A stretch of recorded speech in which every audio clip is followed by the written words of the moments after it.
हम तो कोटा डीलर हैं, सरकार से मिला और जनता को सप्लाई, पूरी खाली ड्राम खाली, बस कोटा डीलर बन के बैठे और दे दो। तो ये हो गया सुकृत, और सुकृत की दौड़ है गोविंद के चरणों में। ये आपको भगवान के इसी चरण तक पहुंचाएगा। यही कर्म, उद्देश्य बदल गया केवल। दान की भावना अहंकार में लिप्त हो गई, आपने ये वस्तु दी, ये आपको यहीं तक कुछ लाभ देगी। और यही यदि निरंकार साधे दीनता से ब्रह्मता से कर्तव्य पालन की दृष्टि से, और भगवान ने मुझे दिया है इसलिए मेरी जिम्मेदारी बनती है, इस भावना से यदि हम दूसरे को देखें इधर चलेंगे तो यही सुकृत हो गया, गोविंद के चरणों में पहुंचा दिया। अब गोविंद वहाँ से हमको यहाँ तक हमें लाएगा और आगे और हमें बढ़ाएगा। अब हमारे घर में इसे कहते हैं उपकार। उप शब्द का शाब्दिक अर्थ है उपशम, निकट बैठना। राष्ट्रपति और उपराष्ट्रपति, प्रधानमंत्री उप प्रधानमंत्री, यानी सिंहासन बड़े का, उपासन जिसका वो उपासक, सिंहासन भगवान का और उपासन जिसका वो उपासक। तो ये उपकार हुआ। ये कार्य जो है समीप का कार्य, जो गोविंद के चरणों के समीप पहुंचा दे वो कार्य, ये है सेवा। इसे सेवा कहें। जो सेव्य को सेव्य से मिला दे, सेव्य तक पहुंचा दे, वो है सेवा। तो 3 बात पकड़ने की हो गई। उन्हें रिपीट करता हूं। गाढ़े परिश्रम की कमाई से जीव को पालन, एक पत्नी पतिव्रत पालन, तीसरा अपनी गाढ़े परिश्रम की कमाई में से यथाशक्ति सामर्थ्य उपकार। 3 बात पकड़ने की। अब 3 छोड़ने की। पर धन छू न जा, पर स्त्री पुरुष छू न जा, पर अहित न करना, न किसी को करने की सलाह देनी। ये 3 चीज जो है छोड़ने की हो गई, 3 पकड़ने की हो गई, 6 हो गए। अब 2 चीज सच्चे, किसी सच्चे महापुरुष के, किसी सच्चे त्यागी, बैरागी और अनुरागी प्रेमी संत के इसी चरणों में समर्पण, उनकी शरणागति। और 8वीं बात, अब आगे का जीवन जो भी कदम उठाएं, जो भी जीवन जो भी कार्य करें, सदगुरुदेव की आज्ञा से पूछ के। तो महाराज जी कहते थे, घोषणा करके तलहटी में बोले गिरिराज जी के सामने, जिया वजो करके देख ले। कोई भी गृहस्थ, कोई भी सदगृहस्थ इन 8 बातों का पालन करके देख ले। यदि घर बैठे कन्हैया ना मिल जाए तो मेरी जवानी। अब क्या बात बाकी रहा। अब ये दाढ़ी वाला कृष्णदास विरक्त बने बैठो एकांत, जाते पहले तुम्हें ठाकुर जी मिल जाए वो। अब बानीबाजी नहीं चलेगी, नहीं चलेगी, नहीं चलेगी। ये महापुरुषों की वाणी, महापुरुषों की घोषणा, ये आपको अपने जीवन में आचरण करनी चाहिए। जब आपने समय दिया है और इतना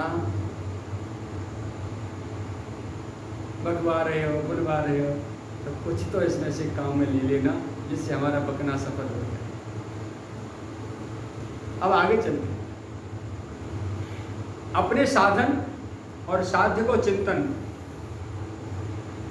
तथा अपने चरित्र को सुधार करनो ही साधक को परम कर्तव्य है। रात दिन चरित्र सुधार में एक एक कदम आगे बढ़ना है।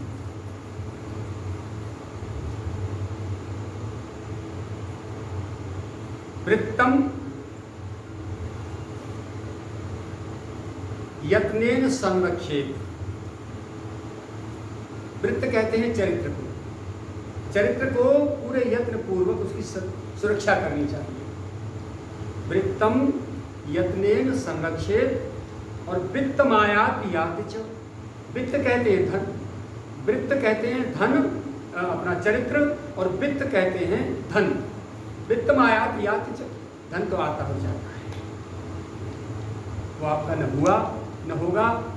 आपसे पहले आपके पुरखाओं ने कितना कमाया, और कोरोना ने वो घर को लौट के नहीं आने दिए बेचारे। प्लास्टिक की पन्नी में ही पैक करके जाने कहाँ जाने माल लोड कर दिया। इसको देख के भी ये हमारी बुद्धि, कितना दर्दनाक जो मौत है ये, हृदय को विदारक, हृदय को फाड़ देती है कि जिस पिता ने संतान को कितने बड़े पाप पुण्य की रात दिन एक कर दिया, और पिता की जब मृत्यु हुई तो कोई पत्नी बेटियां वहाँ, बेटे वहाँ रो रहे खड़े हो गए, रोने का नाटक अभिनय कर दिया, और वो बेचारा उठा के जेसीबी फेंक दिया गड्ढे में सुखा करके। कूड़े की तरह।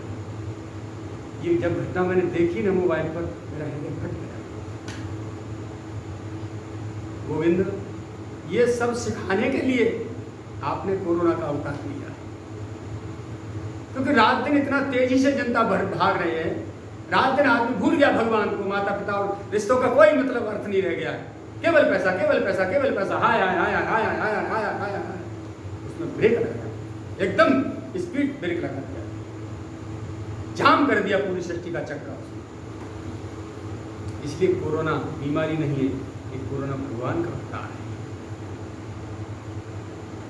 हमें शिक्षा देने के लिए भगवान इस रूप में प्रकट हुए हैं, ऐसा मानना चाहिए।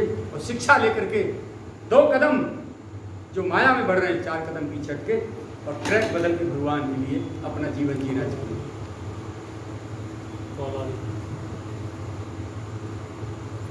इसके लिए हमें शिक्षा मिलती है। तो शरीर तो अपनी समय के हिसाब से बचपन से जवानी, जवानी से प्रौढ़ और जवानी, और उसके बाद फिर जो अधेड़ उम्र और उसके बाद बुढ़ापा, ये सब क्रम से जाएगा। प्रतिक्षण परिवर्तनशील है समय, वो अपना कार्य करेगा। हम भले ही सो रहे हैं लेकिन समय नहीं सो रहा, वो चल रहा है, निरंतर गतिशील है। इस गतिशील समय के साथ साथ हम भी कदम से कदम मिला के, अब ये मोबाइल चलते हैं ना, मोबाइल में क्या कहते हैं, किसी फाइल को क्या करना भाई, PDF अपडेट। समय के हिसाब से, समय के साथ साथ अपने आप को अपडेट करते चलो, अपडेट करते चलो। तो कदम बढ़ाते जाओ, अपडेटेशन चलता रहेगा आपका, आप फ्रेश बने रहेंगे। और जरा भी पड़े रह गए कहीं गफलत में तो गई हवा, अब पकड़ नहीं पाओगे। एक दिन की क्लास मिस हुई, कोर्स आगे बढ़ गया, बस वही बात। तो हमारे सद्गुरुदेव भगवान क्या कहते हैं, अपने साधन और साध्य का चिंतन तथा अपने चरित्र को सुधार करना ही साधक को परम कर्तव्य है। ये दोनों बात, यही साधक को, ये दोनों बात वही साधक कर सके हैं जाको सद्गुरुदेव चिंतन करते हों। क्या बात, हम अपने गुरु का चिंतन करें, भगवान का चिंतन करें, ये बहुत अच्छी बात है।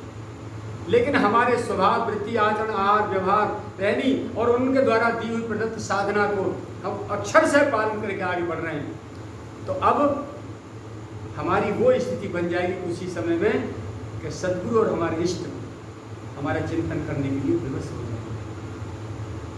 और जब वो लालन पालन करेंगे, हमारा चिंतन करेंगे, कमठंड की नाई, कछुआ अपने में नदी में रहता है और बालू में आकर अंडे रखता है, और भीतर जल में माधव, अब उसमें जाके बालू में दोनों कछुआ कछुई जाते हैं, अंडों को रख के दावे आते हैं गड्ढा खोद के, और जल में आके वहीं से सेवन करते हैं। आज इतने हो गए, आज इतने हो गए, आज इतने हो गए, आज इतने, आज इतने, आज इतने, आज इतने। निकले दोनों, गए रात में टक टक टक टक खोद के अंडे फोड़े, बच्चे बाहर निकले और चले आए। सद्गुरु ऐसे ही, भगवान ऐसे ही अपने आश्रित जनों का दूर रह करके चिंतन करने से उसका पोषण करते हैं। एक टिटहरी को देखा, टिटहरी अंडे रखती है और वो आकाश में मंडराती है, ट्यू ट्यू ट्यू ट्यू ट्यू ट्यू करती हुई। हमने देखी है, आप लोगों ने देखी होगी, हमने भी देखी। वो स्वर से अपने अंडे को पकाती है। ऐसे ही सद्गुरु अपनी वाणी से, अपने स्वर से अपने शिष्य के अंतःकरण को एक आकार प्रदान करते हैं, कृपा करते हैं, चिंतन से कृपा करते हैं, और ये अपना अपने स्वर से, अपने शब्द से शिष्य पर कृपा करते हैं। तीसरी बात, जैसे मोरनी और मुर्गी अंडे रख करके बैठ जाती है, अपने शरीर की हीट देती है, ऐसे ही सद्गुरु अपना स्पर्श दे करके सेवा में सानिध्य रखते हैं। शिष्य पकड़ के उठाता है, बैठाता है, ले जाता है, कपड़ा धोता है, ये सारी, तो बार बार स्पर्श करने का, स्पर्श से भी सद्गुरु कृपा करते हैं। ठीक है।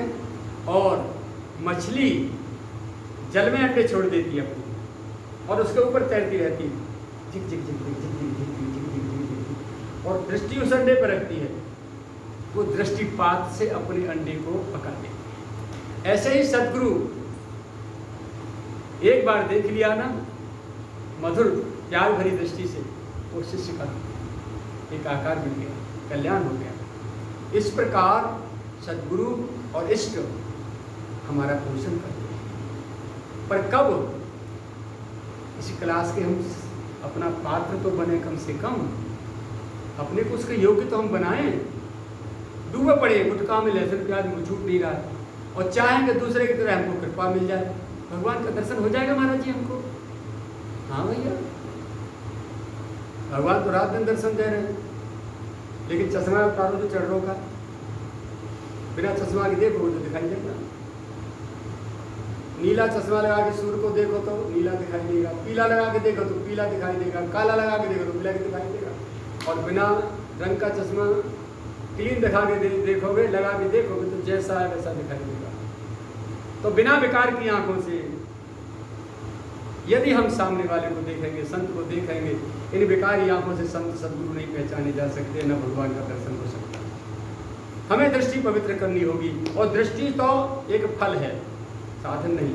आहार, व्यवहार, विचार, स्वभाव, वृत्ति, आचरण, रहनी, ये सारे के सारे हमारी संशोधन हमें करने पड़ेंगे, तब जाकर के हमें पवित्र दृष्टि प्राप्त होगी, पवित्र हृदय होगा और पवित्र दृष्टि प्राप्त होगी। जिधर जाएगी जित देखो तित श्याममयी है, श्याम कुंज वन यमुना श्यामा, श्याम गगन घन छटा छई है, केवल श्याम ही श्याम दिखाई देगा। जाहि मन मोहन दृष्टि परे, सो तो भयो सावन को आंधरो, सूझत रंग हरे। सहसा किसी की दृष्टि श्रावण मास में चली जाए, जुलाई अगस्त सितंबर में, जहाँ हरियाली हरियाली चाहिए, उसे तो नेत्र दोष ज्योति चली गई, अंधा हो गया, तो उसे जब भी देखो जहाँ भी हरियाली हरियाली दिखाई दे। तो अंधा जो है, अंतिम जो दृष्टि जिसने देखी है, हरियाली देखी है, और हरियाली में से उसकी नेत्र ज्योति गायब हुई है, तो हरियाली छा गई उसके भीतर। ठीक है, तो बस जो निरंतर विकार मुक्त हो गया है, उसे चारों तरफ अपने ठाकुर का नूर दिखाई देगा, अपना हुजूर दिखाई देगा, उसी का गुरूर दिखाई देगा, उसी का नूर दिखाई देगा। ऐसे साधक के लिए सद्गुरु और संत और भगवान चिंतन करते हैं। तो मेरे सद्गुरु महाराज कह रहे हैं, साधन साध्य विचारना और चारित्र सुधारना, इसके अतिरिक्त और कोई कार्य नहीं। रात दिन जो इसमें लगा रहेगा, ये दोनों बातें वही साधक कर सकता है जिसका सद्गुरुदेव चिंतन करते हो, भगवान चिंतन करते हो। अयोध्या में कनक भवन, कनक बिहारी सरकार जब दोपहर में भिक्षा के बाद भोजन अपना राजभोग का जो विश्राम करते हैं ना, शाम को और दोपहर में, उनके सिराने भक्तमाल रखी जाती है, और श्री भरत जी महाराज का चरित्र रखा जाता है। भगवान श्री राम भजन करते हैं किसका? अपने भक्तों का। मैं अपने मन की माला में भक्तों का नाम ही लेता हूँ। तो भगवान भक्तों की याद करते हैं, पर भगवान हमारी याद करें इसके लायक हमको अपने आचरण, आहार, व्यवहार हैं, ये सारी की सारी चीज़ें हमको संशोधित करनी, ये हमारे हाथ की चीज़ें हमको करनी ही होंगी। चाहे आज करो, चाहे करोड़ों जन्म भटकने के बाद करो, करनी यही पड़ेगी। उसके बाद आप जो है भगवान की भक्ति के पात्र बनेंगे। नवधा भक्ति का हमारा जो प्रस्तावित विषय है, वहाँ तक पहुँचते पहुँचते तो हमें लगता है हमारा जीवन ही अस्त हो जाएगा। नवधा भक्ति तक पहुँच ही नहीं पाएंगे, इतना करना पड़ेगा हमें, तब जाके नवधा भक्ति के हम जो है चरण छू पाएंगे। भक्ति धारण करना तो बहुत दूर की बात है, अभी तो उससे पहले हमको मानवता ही नहीं धारण कर पा रहे हैं। तो कंवठंड की नाई और कीट भंग की नाई, सद्गुरुदेव को पालो पोषो भव साधक ही, लक्ष्य की प्राप्ति में पूर्ण रूप से सफल हुए हैं, और तो सब पूरा लाभ नहीं ले पाए हैं। कोई अपने सद्गुरुदेव को लाडलो ही या पथ को साचो अधिकारी हुए। या को अर्थ ये नहीं कि और जो भक्ति पथ में चल रहे हैं उनको चलना व्यर्थ है, नहीं नहीं नहीं, ऐसी बात नहीं। ये कहवे को अर्थ कदापि नहीं कि सद्गुरुदेव में, यह कहवे को अर्थ है कि सद्गुरुदेव में दृढ़तम भगवत भाव और आत्मीयता किए बिना, दृढ़तम भगवत भाव, भगवान ही मेरा सद्गुरु बन के आए हैं, ऐसा भगवत भाव दृढ़ हो जाए, ऐसी आत्मीयता। अब मुझे और आगे दूसरे किसी भगवान के दर्शन की आवश्यकता नहीं, मुझे सद्गुरुदेव में ही भगवान का दर्शन करना है। तो आत्मीयता, हृदय से आत्मीयता हो, श्रद्धा भाव, विश्वास, प्रेम, ठीक है। उसके बाद आत्मीयता। आत्मीयता लास्ट स्टेज है। जैसे अपने आत्मवत जैसे अपने परिवार में होती है, पिता की पुत्र में, पुत्र की पिता में, पति पत्नी, माँ बेटा में, ऐसी आत्मीयता अपने सदगुरुदेव में हो जाए कि मेरे भगवान ही सदगुरु के रूप में आए हैं, ऐसी बात हो। जब तक नहीं बनेगी तब तक वस्तु हाथ नहीं बनेगी। तो ये कहने को अर्थ है कि सदगुरुदेव में दृढ़तम भगवत भाव और आत्मीयता किए बिना ये पथ हाथ नहीं लगे हैं।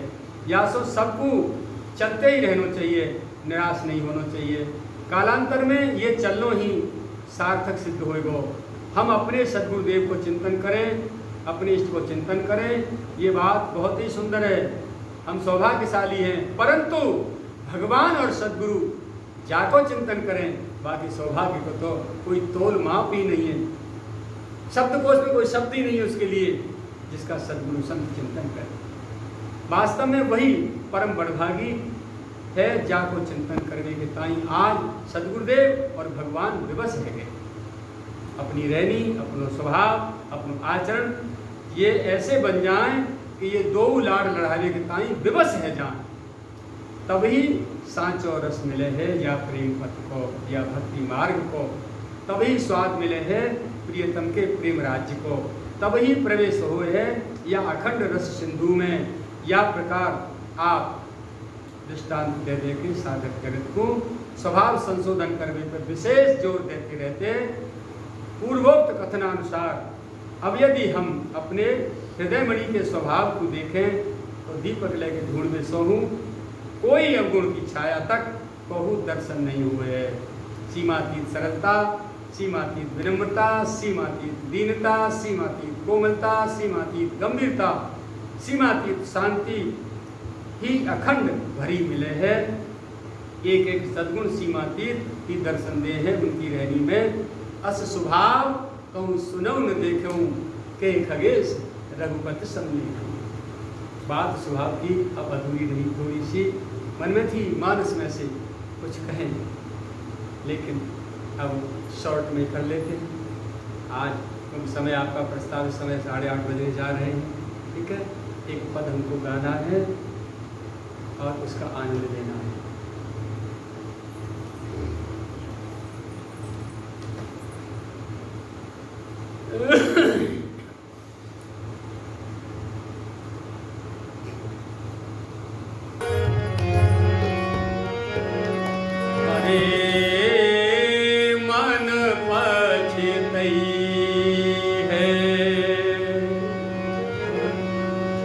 मेरे मन पर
परिवार सुत बनितादि जान स्वार्थ रत न करो देव सवरी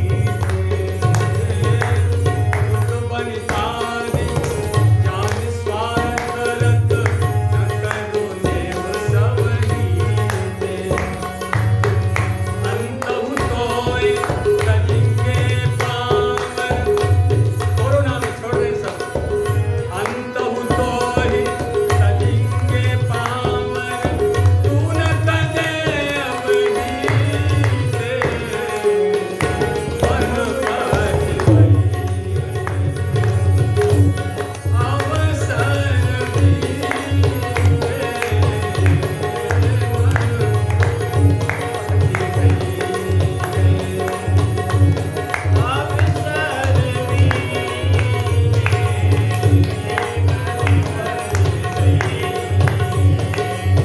दुर्लभ देह पाय हरि पद भज ओ भैया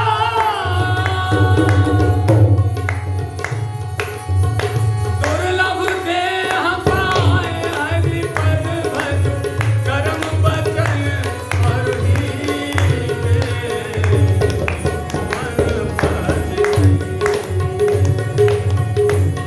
अवसर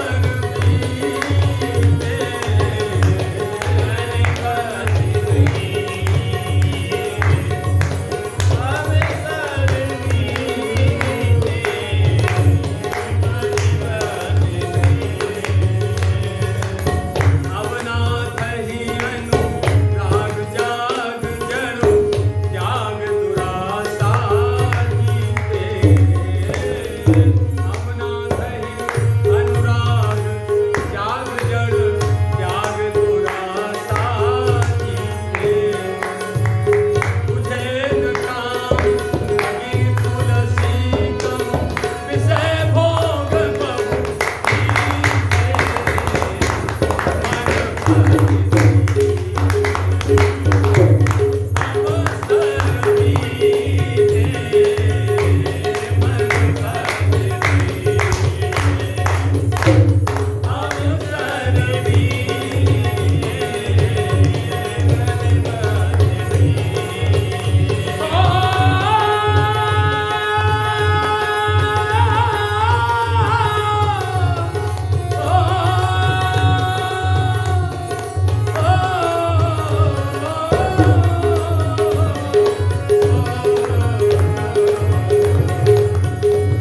अरे दुर्लभ देह पाय हरि पद भजो ओ भैया दुर्लभ देह पाय हरि पद भजो कर्म बचन अनुधीते मन भज अवसर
इन इंद्रियों के बस में परवश होकर के अपनी हंसी उड़वाता रहा संसार में। लेकिन आज के बाद इंद्रियों का और मन सबका संयम इतना कठोरता से कर डालूंगा कि अब कोई मेरा उपहास नहीं कर सकेगा, कोई मेरे पे हंसेगा नहीं।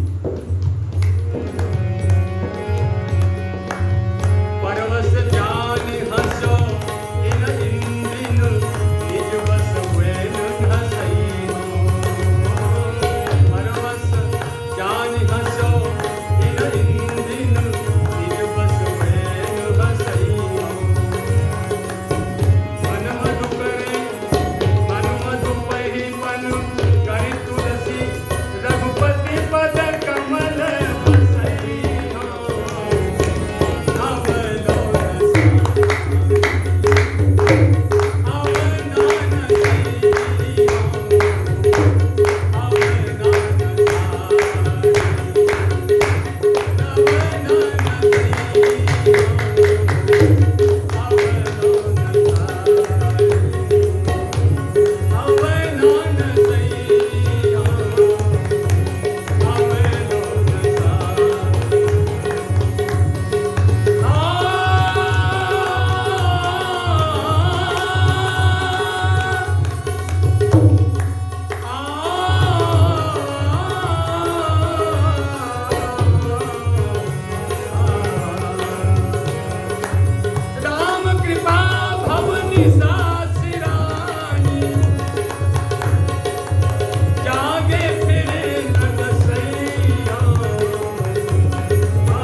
सद्गुरुदेव भगवान की जय। मेरे सभी श्रोता दर्शक बंधुओं की जय।